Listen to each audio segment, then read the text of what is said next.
out of all that stuff I've told you, there's some more stuff I wish I could have given you. I wish I could have told you that parents should teach your children how to manage money, that you ought to give your child a budget and help them to learn how to manage money while they're at home before they get out there and get stuck in debt and learn it the hard way. There are other things I wish I could have told you, but I didn't have time. I gave you those, but this one here is probably the most important. I saved it for last, but it has to be. It is the most important. Here's the number 7. Number 7 is parents must partner with God. Parents must partner with God.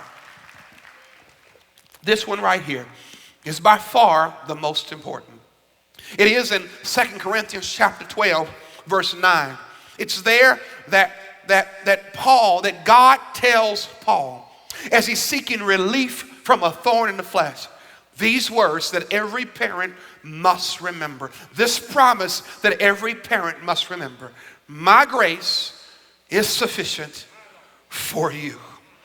It is that sentence, it is that promise that every parent must memorize and must lean on, that my grace is sufficient for you.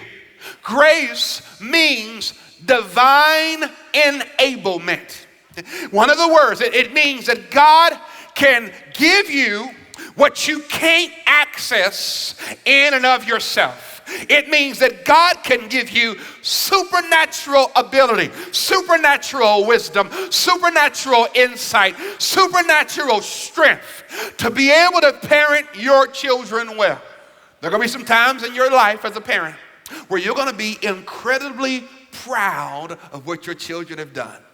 There are going to be some moments in graduation, in the decisions for Christ, watching your grandkids, where you're going to be incredibly proud of what has happened in their life, incredibly proud of the decisions that they've made, incredibly proud of the success that they have ascertained. And you're going to sit back and be so proud. In those moments, remind yourself, His grace is sufficient.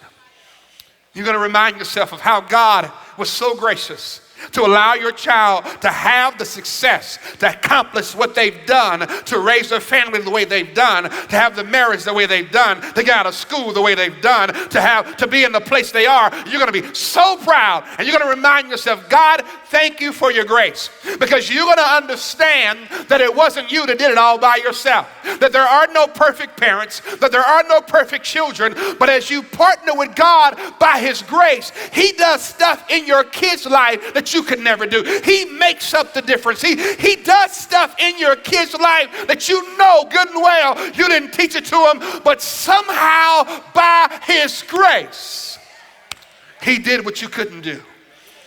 And then there are going to be times where not that you're incredibly proud. There are going to be times when you are incredibly heartbroken.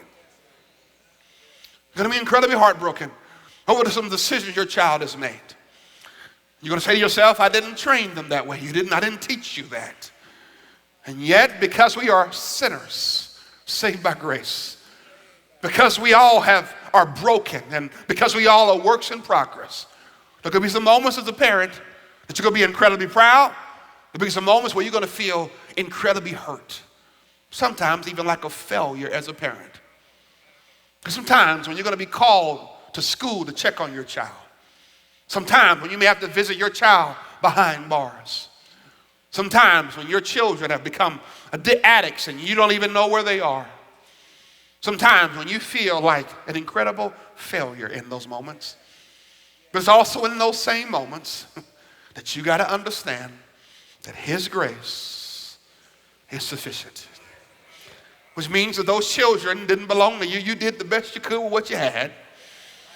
There's going to be times when you said, well, I wish they had a father. I wish they had both parents. And by God's grace, it didn't work out that way. But you serve a God who is gracious and works when we're at our best and works when we're at our worst. And in both times, it's his grace that we lean on, that we depend on. We don't allow the enemy to put a guilt trip on us when we know we did all we could do, the best we could do, and by God's grace, at some point, we give them back to God and we say, God, whatever your will is, God, whatever you want to do, God, however you want to do it, God, I trust you. I'm going to keep on praying for them. I'm going to keep on trusting you for what you're going to do. But God, I am not going to make myself feel like I am the perfect person when, God, I'm still a work in progress and they still a work in progress, and I'm going to trust your grace through it all.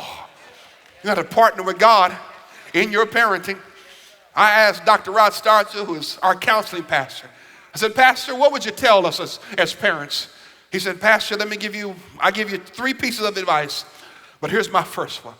Learn how to get a prayer through. He said, you better learn how to get a prayer through. He said, as a parent, when you partner with God, prayer is your greatest weapon. Prayer will reach your kids when you can't reach your kids. Prayer will keep watch over your kids when you can't watch over your kids. Prayer will help you to go to sleep at night when you want to stay up worrying. Prayer will make you not try to make up for excuses for them and just say that's just where they are right now. And we're going to trust God to do what he want to do with them in their life. Prayer will keep you when you can't even see your grandkids sometimes. Prayer will keep you when you don't know what's happening in their life right now. Prayer will keep you when you feel guilty because you didn't protect them like you felt you should have. Prayer will bring your heart healing, and prayer will give you mind peace, and prayer will give you direction when you're lost, and prayer will help you to keep pressing on when you want to check out. Prayer will help you to keep on showing up and keep on trusting God and keep on believing God that the story ain't over yet. Prayer will sustain the single mother. It will keep the divorced mother. It will keep the grandmother that's raising her grandkids. Prayer will do what you can't do. Prayer invites God in. Prayer gives you strength when you can't find your strength. Prayer gives you wisdom when you don't know what to do. Prayer keeps your sanity when you feel like you're about to lose your mind. Prayer gives you strength when you don't know what to do.